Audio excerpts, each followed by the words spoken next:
Thessaloniciens au chapitre 4 et du verset 2 à 3, il est dit « Vous savez en effet quel précepte nous vous avons donné de la part du Seigneur Jésus. Ce que Dieu veut, c'est votre sanctification. » Alors nous sommes ici face à un magnifique programme du Seigneur concernant les siens, concernant son peuple, concernant tous les saints et les rachetés de l'Éternel. Un programme ici concernant la volonté de Dieu et concernant la volonté de Dieu pour nos vies. Vous savez, dira l'apôtre ici aux Thessaloniciens, en effet, quel précepte dira-t-il ? Nous vous avons donné de la part du Seigneur Jésus. Précepte ici, ce nom féminin qui signifie une annonce, proclamer ou donner un message à. Précepte ici qui signifie aussi un ordre, un commandement. Dans 1 Timothée 1, verset 5, il est dit que le but du commandement, c'est une charité venant d'un cœur pur, d'une bonne conscience et d'une foi sincère. Dans 1 Timothée 1, verset 18.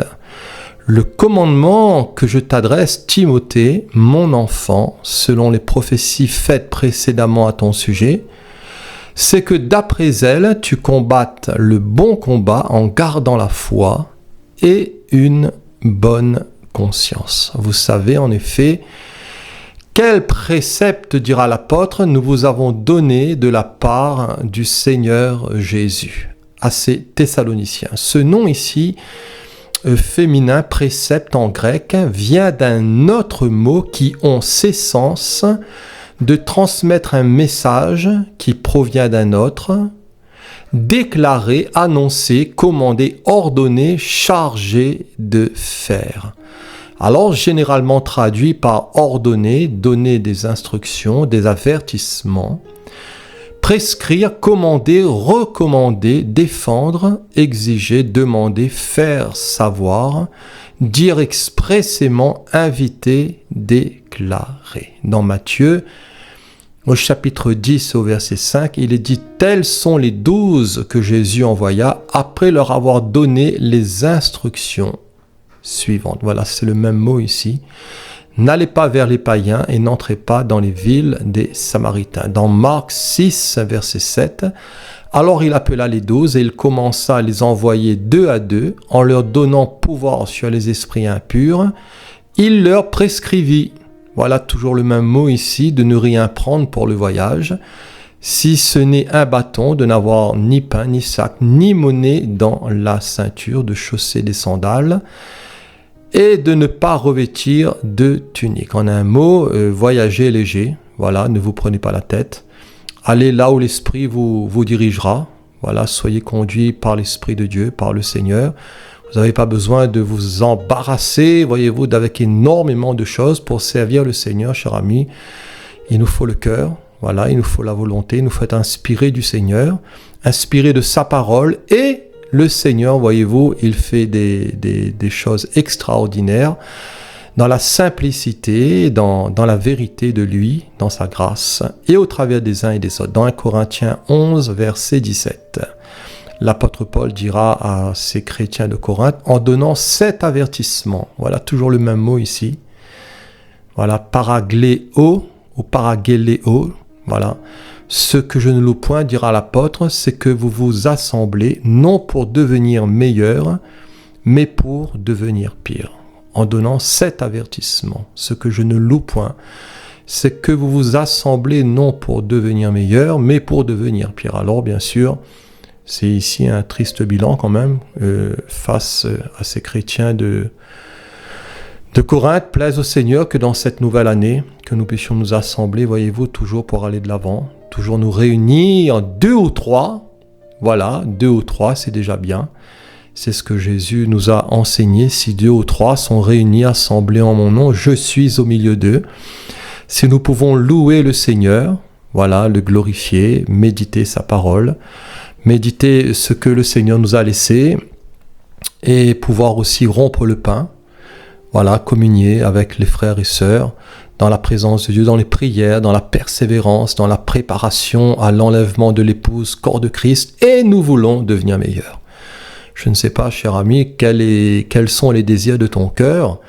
Je ne sais pas quelles sont tes motivations, mais nous devons prier en disant « Seigneur, sonde-moi, éprouve-moi, connais mon cœur, montre-moi, comme dira le psalmiste, si je suis sur une mauvaise voie, et conduis-moi dans la voie de l'éternité. » Alors que nous puissions nous assembler, voilà, pas plus tard qu'hier, voilà, nous étions en maison, avec des frères et sœurs, voilà, nous étions, voilà, pas trop nombreux, à peu près une dizaine, mais nous avons rompu le pain, nous avons chanté, nous avons pu discuter, voyez-vous, concernant cette année 2025 qui vient de se terminer, l'année 2026, nous avons pu prier, faire part de nos problèmes, et ensuite, voyez-vous, j'ai apporté un encouragement, voilà, dans la simplicité, dans l'humilité, et vraiment, nous nous sommes fait du bien, voilà. Dans 1 Timothée, chapitre 6, verset 17, recommande aussi là, ce que Paul dira à Timothée dans l'enseignement qu'il aura à transmettre, recommande, toujours le même mot ici, aux riches du présent siècle, de ne pas être orgueilleux, voilà, et de ne pas mettre leur espérance dans des richesses incertaines, mais de la mettre en Dieu qui nous donne avec abondance toutes choses pour que nous en jouissions. Alors, il faut reconnaître que l'argent est utile. Voilà, il faut reconnaître, comme dira un certain proverbe, que l'argent c'est un bon serviteur, mais c'est un mauvais maître et nous en avons besoin. Voilà, les uns et les autres, nous ne devons pas quémander, nous ne devons pas, voyez-vous, chercher à faire l'aumône à gauche ou à droite, voilà, ou faire pitié, mais nous devons travailler, nous retrousser les manches, prier le Seigneur pour avoir du travail si quelqu'un n'a pas de travail.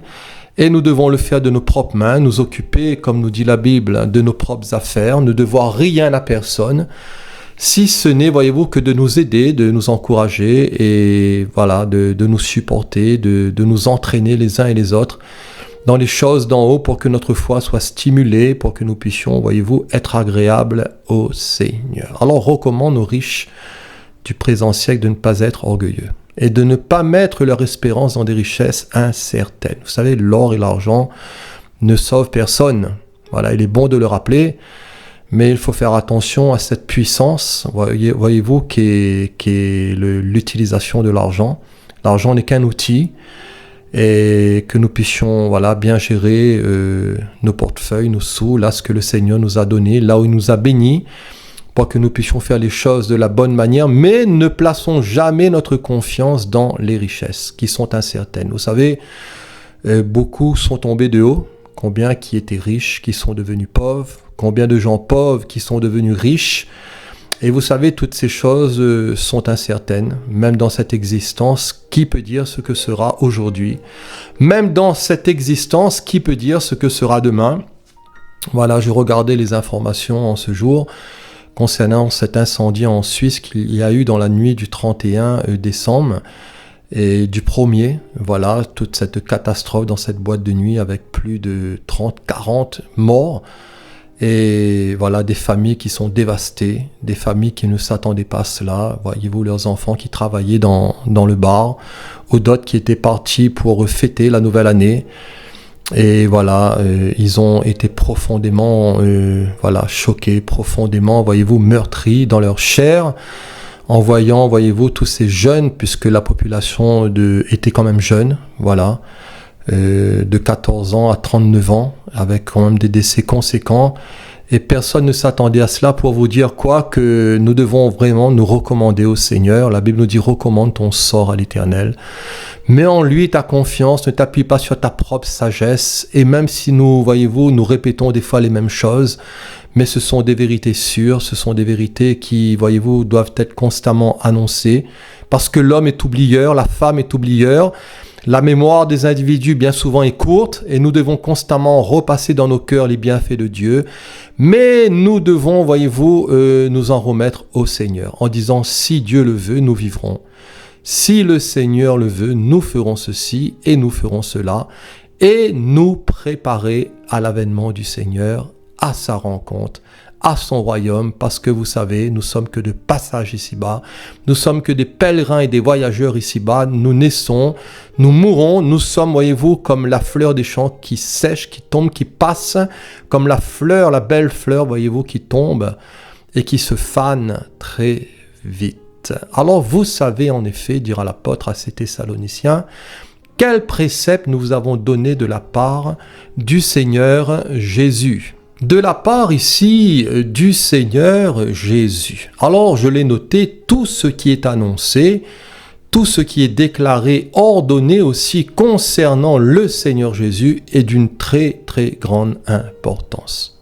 Alors je le répète, tout ce qui est annoncé, tout ce qui est déclaré et ordonné concernant le Seigneur Jésus est extrêmement important. Vous savez, nous avons la responsabilité les uns les autres de vivre devant l'Éternel, d'avoir un certain témoignage devant la face de notre Dieu. C'est vrai que nous ne sommes pas parfaits, c'est vrai qu'il n'y a pas d'homme ou de femme parfaite sur cette terre. Le parfait, c'est le Seigneur, mais néanmoins, nous devons prendre, voyez-vous, garde et porter une extrême vigilance à ce que le Seigneur Jésus nous a laissé dans sa parole pour que nous puissions nous en imprégner, pour que nous puissions, voyez-vous, avoir cette culture des choses d'en haut, de la Bible, de la parole de Dieu, pour que nous puissions, voyez-vous, serrer ces choses dans notre cœur, pour qu'elles puissent se développer en nous, pour que cela puisse porter du fruit, et tout cela à la gloire du Seigneur. Nous voulons présenter un Jésus qui est vrai, nous voulons présenter un Saint-Esprit qui est vrai, nous voulons annoncer une parole qui est vraie,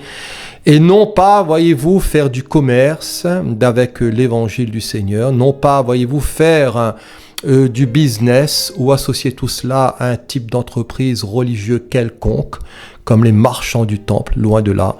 Mais nous voulons être simples. Personnellement, pour ma part, je veux être simple.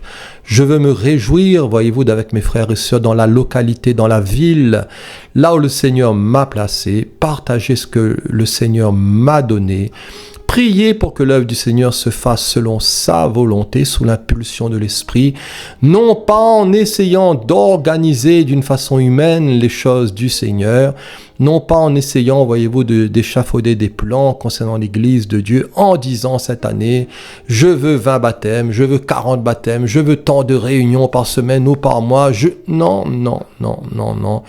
Tout cela, cher ami, n'est que faux raisonnement. Tout cela peut-être, voyez-vous, peut paraître bon selon la chair, selon des projets qui seraient peut-être bons pour l'homme naturel, mais le Seigneur, voyez-vous, nous devons le laisser toute la place. Nous devons apprendre, voyez-vous, à être sensibles à sa voix, à pouvoir accomplir ce que lui, il veut. Et voyez-vous, quels que soient les résultats du Seigneur seront toujours bons pour nous. Alors, le Seigneur Jésus, le Seigneur ici, qui est la définition de Kurios en grec, c'est un titre donné aussi à Dieu le Messie, au Messie entre autres. Vous savez en effet quel précepte nous vous avons donné de la part du Seigneur Jésus. Voilà ce que Dieu veut, c'est votre sanctification, dira ici l'apôtre. La version Semeur dira ce que Dieu veut, c'est que vous meniez une vie sainte, c'est-à-dire une vie sanctifiée, consacrée. Voilà, une vie à la gloire de notre Dieu. Ce que Dieu veut, c'est votre sanctification. Sanctification qui est la définition de agiasmos et signifie consécration. Purification, l'effet aussi de la consécration, sanctification de cœur et de vie, généralement traduit par sainteté, sanctification. Dans Romains 6, verset 19, l'apôtre dira de même donc que vous avez livré vos membres comme esclaves à l'impureté et à l'iniquité pour arriver à l'iniquité. Ainsi, maintenant, dira l'apôtre, livrez vos membres comme esclaves à la justice pour arriver à quoi? Pour arriver à la sainteté. Car lorsque vous étiez esclaves du péché, vous étiez libres à l'égard de la justice. Alors, quels fruits portiez-vous alors? Des fruits dont vous rougissez aujourd'hui. Car la fin de ces choses, c'est la mort. Mais maintenant, étant affranchi, dira l'apôtre, du péché et devenu esclave de Dieu, vous avez pour fruit la sainteté et pour fin la vie éternelle. Alors de même, dira l'apôtre, que vous avez offert autrefois vos membres esclaves à des passions dégradantes et immorales pour vivre une vie déréglée. De même, offrez maintenant vos membres, maintenant en esclaves à la justice, pour mener une vie sainte. Alors, comme donc vous avez appliqué vos membres pour servir à la souillure et à l'iniquité, pour commettre l'iniquité, ainsi appliquez maintenant vos membres pour servir à la justice en sainteté. Alors vous avez pour fruit la sainteté. Fruit ici, qui est la définition de karpos en grec, qui signifie fruit, qui signifie aussi le fruit des arbres, des vignes, des champs, le fruit aussi de ses reins, en tant que progéniture, en tant que descendance, en tant que postérité. Ce qui a son origine ou qui vient de quelque chose, un effet, un résultat, un travail aussi, une action, un fait, avantage, profit, utilité, louange aussi, qui sont présentés à Dieu en offrande de remerciement. Voilà le fruit, karpos.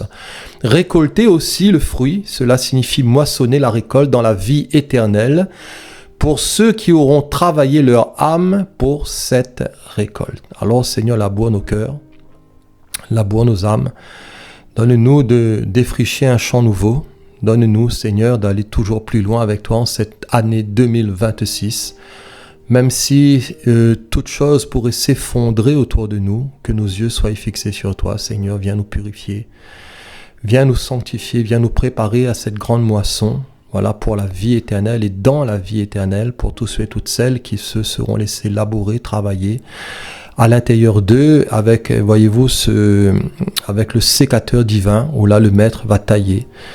Il va émonder, il va épurer, il va enlever aussi toute espèce de tige infructueuse, de tige folle, voilà, pour que nous puissions porter du fruit pour le Seigneur. Dans Matthieu 3, verset 8, « Produisez donc du fruit, karpos, digne de la repentance. » Alors déjà, la cognée est mise à la racine des arbres. Tout arbre donc qui ne produit pas de bons fruits, karpos, sera coupé et jeté au feu. Produisez donc du fruit digne de la repentance, digne d'un retour à Dieu, d'une vie consacrée, sanctifiée, pure, sainte, voilà, qui vit dans la sanctification, dans l'édification, dans le progrès, dans le dépouillement, voilà, parce qu'il y aura aussi un jugement, voilà, il y aura un jugement qui sera aussi manifeste pour tous ceux qui ne porteront pas de fruits. Dans Matthieu 7, verset 16, vous les reconnaîtrez, dira le maître, à leurs fruits, non pas leurs dons.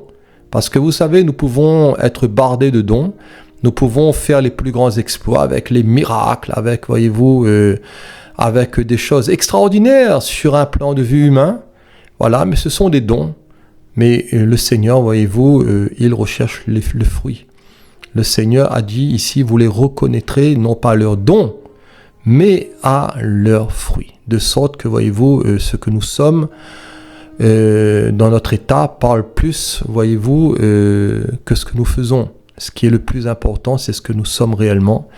Et ce que nous sommes réellement déterminera nos actions, déterminera ce que nous ferons. Alors cueille-t-on des raisins sur des épines ou des figues sur des chardons. Dans Matthieu 7, 17, tout bon arbre porte de bons fruits, mais le mauvais arbre porte de bons fruits. Un bon arbre, dira le maître, ne peut porter de mauvais fruits, toujours karpos, ni un mauvais arbre porter de bons fruits. Tout arbre qui ne porte pas de bons fruits est coupé et jeté au feu. C'est donc à leurs fruits, dira Jésus, que vous les reconnaîtrez, que vous les distinguerez. Alors Seigneur, aide-nous à porter ce fruit digne de toi, ce fruit digne de la repentance, ce fruit agréable à Dieu, ce fruit en sainteté, ce fruit de l'esprit, ce fruit de toi, de la nature du Christ Jésus, le fruit de la repentance, le fruit de la sainteté. Dans Jean 12, verset 24, en vérité, je vous le dis, c'est le grain de blé qui est tombé en terre ne meurt, il reste seul, mais s'il meurt, il porte beaucoup de fruits, karpos toujours ici. Voilà. Mais s'il meurt, il porte beaucoup de fruits. La mort à nous-mêmes engendre beaucoup de fruits. Et l'apôtre dira, celui qui est mort est libre du péché.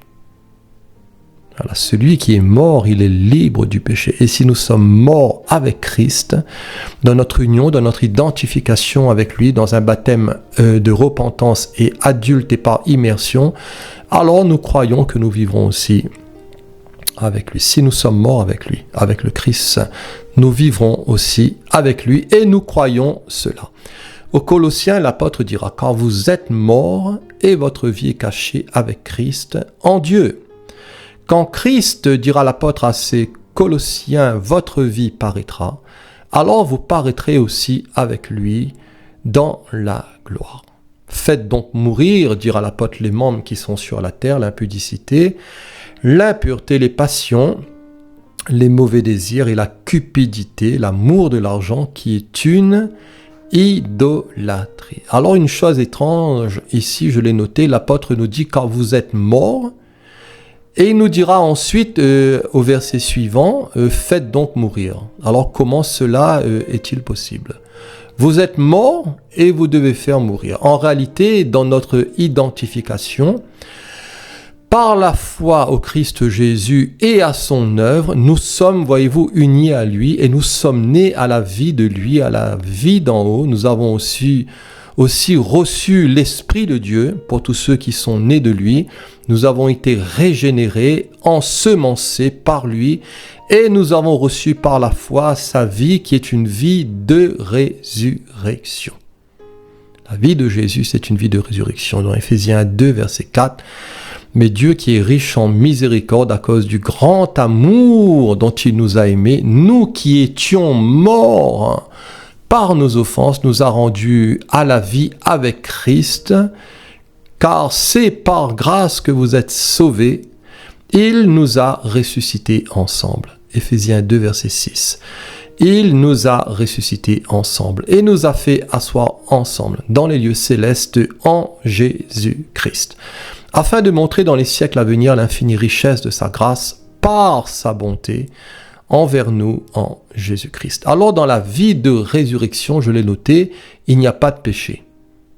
Dans la vie de Jésus, dans la vie du Christ Jésus, il n'y a pas de péché, il n'y a pas ombre de péché. Mais dans nos corps mortels, dans nos membres, réside une loi de péché que nous devons apprendre et que nous devons livrer à la mort et aussi la y maintenir.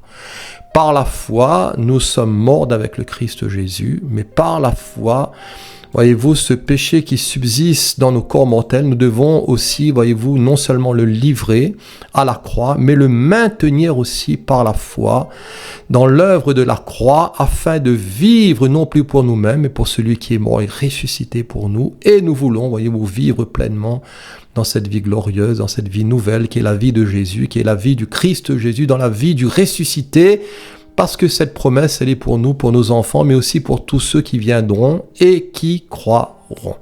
Dans Romains 6, verset 3, « Ignorez-vous, dira l'apôtre, que nous tous qui avons été baptisés en Jésus-Christ, c'est en sa mort que nous avons été baptisés.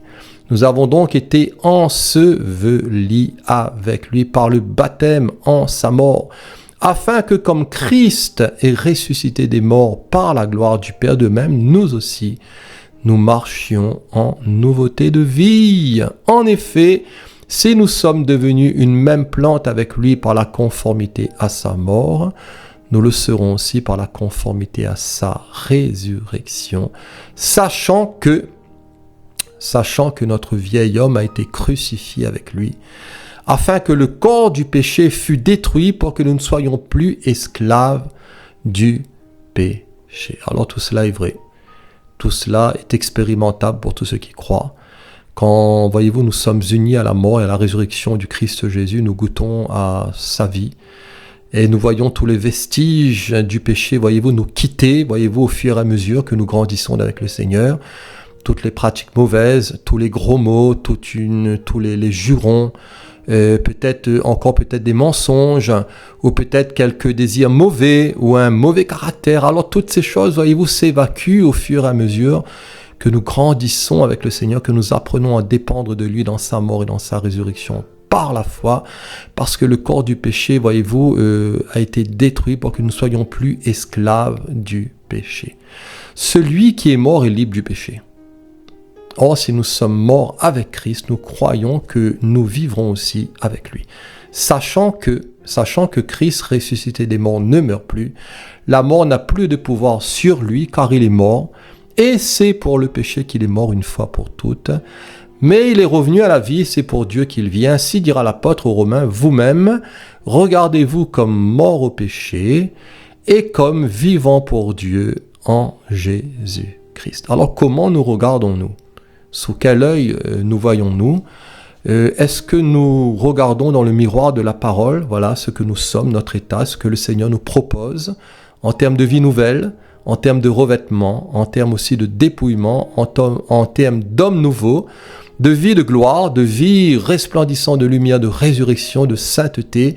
En tout cas, c'est le plan du Seigneur dans la mort et la résurrection de son Fils, qui est aussi le garant de notre mort et de notre résurrection par notre baptême adulte et par immersion dans la repentance. Ainsi, vous-même, regardez-vous comme mort au péché et comme vivant pour Dieu en Jésus-Christ. Que le péché ne règne donc point dans votre corps mortel. Et n'obéissez pas à ces convoitises. Le péché voudrait régner en nous.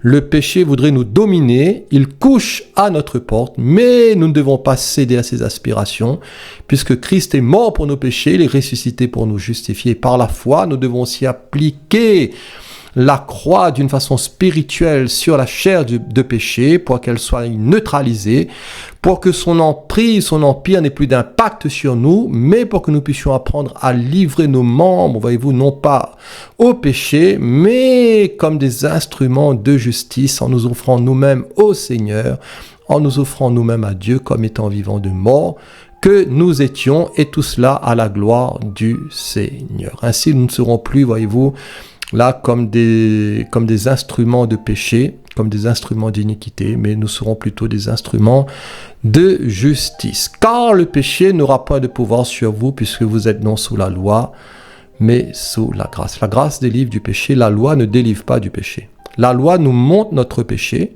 mais la loi ne nous donne pas la force et la capacité, le moyen d'être libérés du péché. Je l'ai déjà dit, c'est un peu comme un miroir. Si vous avez une saleté sur votre visage, le miroir va vous montrer votre saleté, mais le miroir n'enlèvera pas la saleté qui pourrait se trouver sur votre visage ou sur mon visage ou sur notre corps. Mais la grâce de Dieu, source de salut pour tous les hommes, nous montre notre péché, mais aussi nous libère de la férule, de la dictature du péché, puisque Christ est mort pour nos péchés à celui qui nous aime, qui nous a délivrés de nos péchés par son sang, et qui a fait de nous un royaume de prêtres, de sacrificateurs pour Dieu son Père. À lui soit la gloire. La loi a été donnée par Moïse, mais la grâce et la vérité sont venues par le Christ Jésus, par le Christ. D'après la Bible, nous sommes bien morts. Mais il nous faut faire mourir et apprendre par l'Esprit à faire mourir toutes les œuvres mauvaises de la chair et de cette chair de péché. Et la Bible nous parle aussi de notre position en Christ. Et la Bible nous parle aussi de notre marche pratique en Christ. Alors nous devons bien comprendre ces deux pôles qui sont importants, notre position et notre marche en Christ. Alors la Bible nous parle aussi de deux types de sainteté. Liés à tout cela, la Bible nous parle de la sainteté de position. Et la Bible nous parle de la sainteté pratique. Nous sommes saints en lui. Voilà, le Seigneur ne nous voit plus nous, mais Christ Jésus, le Christ en nous, pour tous ceux qui l'ont reçu par la foi. Et nous sommes dans une sainteté de position devant le Seigneur. Aux Corinthiens, Paul leur dira, « Ne savez-vous pas que les injustes n'hériteront point le royaume de Dieu? Ne vous y trompez pas, dira l'apôtre. » Aux Corinthiens, ni les impudiques, ni les idolâtres, ni les adultères, ni les efféminés, ni les infâmes, ni les voleurs, ni les cupides, ni les ivrognes, ni les outrageux, ni les ravisseurs n'hériteront le royaume de Dieu. Et c'est là ce que vous étiez quelques-uns de vous. Mais vous avez été lavés, mais vous avez été sanctifiés, mais vous avez été justifiés au nom du Seigneur Jésus et par l'Esprit de notre Dieu. Nous avons encore ici une image trinitaire, le Seigneur Jésus, l'Esprit est notre Dieu. Mais vous avez été lavés, vous avez été purifiés du péché, Vous en avez été déclarés justes au nom du Seigneur Jésus et par l'Esprit de notre Dieu. C'est lui qui nous a sauvés.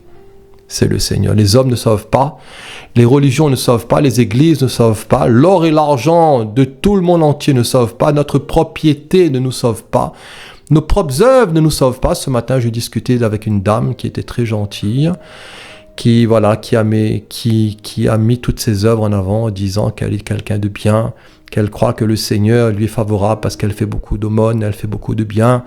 Elle ne vole pas, elle ne ment pas, elle ne triche pas. Voilà, c'était une fervente catholique. Et je lui ai exposé la voie du salut en disant, Madame, tout cela ne vous sauvera pas. Ce qui vous sauve, c'est la foi agissante dans le Christ Jésus, dans l'œuvre du Christ Jésus. Parce que toute notre justice, et je lui ai expliqué la voie du salut, est vaine et elle est souillée. Du reste, je lui ai dit qu'il vaut mieux faire le bien que faire le mal, mais notre pratique du bien ne nous sauve pas. Celui qui nous sauve, c'est le Sauveur, c'est le Christ Jésus, le Seigneur. Alors c'est lui qui nous a sauvés, c'est lui le Seigneur. Non seulement qui nous a sauvés, mais il nous a aussi adressé une sainte vocation, un saint appel, non à cause de nos œuvres, de quelque mérite que ce soit. Voilà. La chair aime les mérites, la chair aime les œuvres religieuses, mais le Seigneur ne nous a pas sauvés là-dedans, mais selon son appel, selon son propre dessein. Et voyez-vous, selon la grâce qui nous a été donnée en Jésus-Christ, et cela avant les temps éternels. Alléluia. La sainteté de position, dans Éphésiens 1, il est dit en lui, c'est-à-dire en Christ, Dieu nous a élus avant la fondation du monde pour que nous soyons saints et irrépréhensibles devant lui, nous ayant prédestinés dans son amour à être ses enfants d'adoption par Jésus-Christ, selon le bon plaisir de sa volonté, à la louange et la gloire de sa grâce qui nous a accordé en son bien-aimé. En lui, nous avons aussi la rédemption en Christ. Nous avons cela, le rachat de nos âmes, la rédemption par son sang, la rémission des péchés selon la richesse de sa grâce que Dieu a répandue abondamment sur nous, par toute espèce de sagesse et d'intelligence, nous faisant connaître le mystère de sa volonté, selon le bienveillant dessein qu'il avait formé en lui-même pour le mettre à exécution, lorsque les temps seraient accomplis de réunir toutes choses en Christ, celles qui sont dans les cieux et celles qui sont sur la terre. Alors, chers amis, notre salut nous vient d'en haut. Voilà, nous devons le répéter, nous devons l'annoncer très fort. Et notre salut ne nous vient pas de la terre, notre salut nous vient du ciel. Notre salut nous vient du trône du Seigneur, du cœur de Dieu, du cœur de l'agneau qui avait tout préparé avant même la fondation du monde. Tout cela selon le bon plaisir de sa volonté pour et à la louange de la gloire de sa grâce qui nous a donné dans son Fils bien-aimé au travers du sang de sa croix, selon toute sa bénédiction qu'il a répandue à profusion sur nous par toute espèce de grâce, de bienfait, de sagesse et d'intelligence, nous révélant son Messie, son Machiar, tout cela dans son dessein magnifique qu'il avait préparé en lui-même et qu'il a mis en exécution dans l'envoi de son Christ Jésus, et tout cela en temps et en heure voulue. Voilà, tout cela a été fait selon les règles de l'art qui nous vient du Seigneur. En lui aussi, en Christ, nous sommes aussi devenus héritiers. Héritiers, chers amis, voilà tout ce que le Seigneur nous a déjà donné, tout ce qu'il a encore à nous donner, tout ce qui est à lui est à nous. Nous sommes héritiers de Dieu, co-héritiers de Christ, gens de sa maison, de sa famille. Chers amis, je ne sais pas si nous réalisons, nous devons prier Dieu pour que Dieu ouvre nos yeux, pour que nous ne fassions pas pitié, pour que nous puissions réaliser qu'il nous a donné son Saint-Esprit, qu'il nous a donné les promesses, qu'il nous a donné l'alliance, qu'il nous a donné le sacrifice, qu'il nous a donné aussi sa parole, qu'il nous a donné l'espérance de la vie, de la résurrection, et que nous serons un jour pour l'éternité dans sa présence, dans la révélation de son Saint-Esprit, dans, voyez-vous, une plénitude de la vie, de l'esprit, de l'amour, de la joie dans notre esprit, dans la lumière, dans la gloire, dans la félicité, dans la paix, voyez-vous, plus de stress, Plus d'angoisse, plus de troubles, plus de péché, plus de maladie, plus de douleur, plus de larmes, plus de deuil. Nous serons dans un épanouissement profond, total, dans une lumière puissante qui est celle du Christ Jésus, dans un repos magnifique à contempler, à louer, à adorer notre Dieu, notre Père, adorer son Fils et aussi l'Esprit du Seigneur. Que tout cela puisse servir à la louange du Seigneur. Voilà, nous qui d'avance aussi avons espéré en Christ. Cher ami, en cette nouvelle année, espère toujours dans le Christ. Voilà, espère en lui, tu ne seras pas déçu. Tu ne seras pas confondu. Le meilleur n'est pas derrière, cher ami. Le meilleur est devant, le meilleur est en lui, le meilleur est avec lui.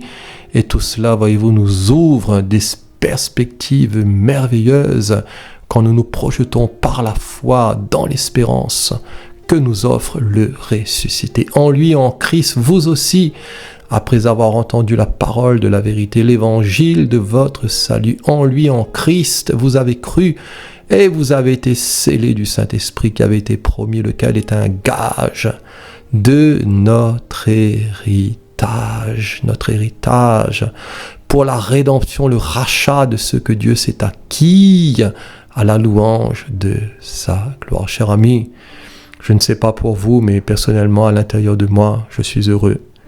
Voilà, vraiment heureux d'entendre ces paroles. Voilà, je vous prêche à vous, mais cela me fait du bien à moi. Cela me stimule, cela me réjouit. Voilà, parce que nous sommes dans un monde qui sombre. Nous sommes dans un monde où quand nous écoutons les informations, voyez-vous, il y a beaucoup plus de mauvaises nouvelles que de bonnes nouvelles, plus particulièrement cette année 2026, où là, voyez-vous, il y a eu des choses quand même particulières qui se sont faites en ce début d'année, d'avec les États-Unis, d'avec, voyez-vous, le Venezuela, d'avec tout ce qui se passe dans ce monde qui est en train d'être bouleversé, l'ordre du monde qui est en train d'être bouleversé. Alors, dans notre position en Christ, nous sommes saints.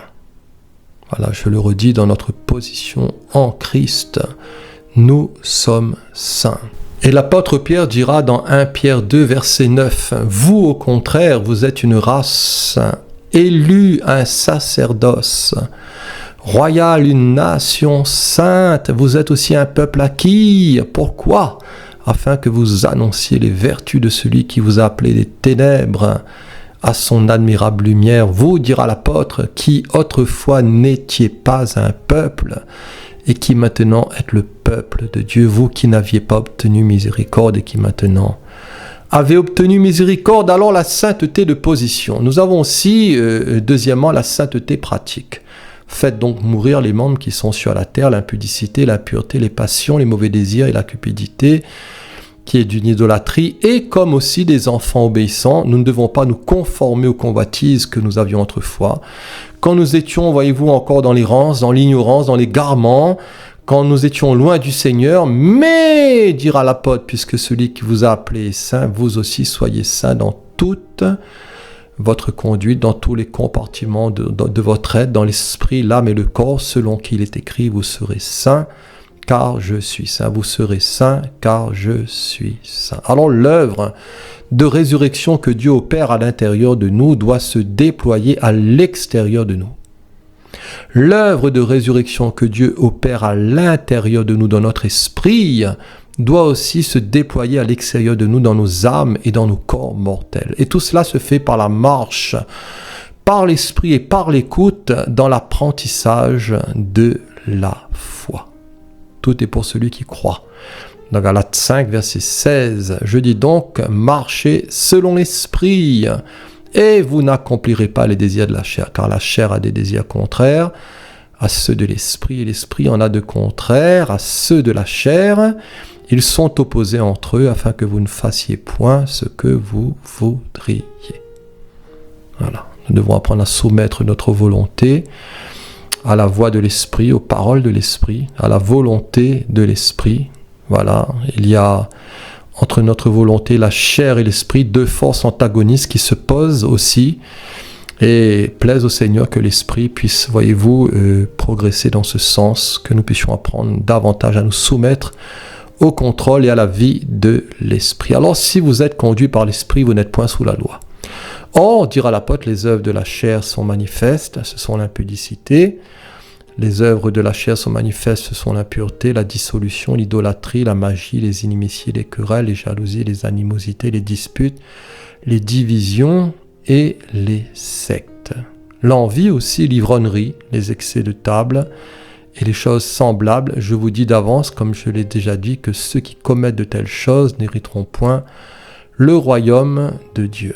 Voilà les sectes. Vous savez, c'est pas cela qui manque autour de nous. Chacun qui travaille que pour son groupe, que pour son système, que pour son organisation religieuse, même dite évangélique. Voilà, en ne faisant pas cas des autres, en disant que les autres ne sont pas mes frères, les autres ne sont pas mes sœurs parce qu'ils ne sont pas dans mon bâtiment. Mais tout cela, c'est un esprit sectaire, chers amis, et nous devons prendre garde à tout cela. Mais, dira l'apôtre, le fruit de l'esprit, c'est l'amour. Voilà, c'est l'accueil, c'est la joie, c'est le bon caractère, la paix, la patience, la bonté, la bénité, la fidélité, la douceur, la tempérance. Voilà, la loi n'est pas contre ces choses. Alors ceux qui sont à Jésus-Christ, ceux qui lui appartiennent, ils ont crucifié la chair avec ses passions et ses désirs. Et si nous vivons par l'esprit, marchons aussi selon l'esprit. Il ne suffit pas de dire « je vis par l'esprit ». Voilà, il faut aussi marcher et apprendre à marcher selon l'esprit. Alors Paul exhortera ainsi les Thessaloniciens à la consécration, à la sanctification et à la sainteté en disant, vous savez, dira ainsi l'apôtre Thessalonicien, en effet, quel précepte nous vous avons donné de la part du Seigneur Jésus. Ce que Dieu veut, c'est votre sanctification. Alors pour terminer, pour conclure, avançons, voilà, progressons dans les choses d'en haut, dans notre communion, dans notre relation, dans cette vie d'écoute, de construction, de dialogue, voilà, vraiment de fusion, d'intimité avec le Maître. Progressons là-dedans et en accord aussi avec sa volonté. Et par la foi, nous y arriverons avec l'aide du Seigneur. Voilà, soyez bénis et à la prochaine, Dieu voulant.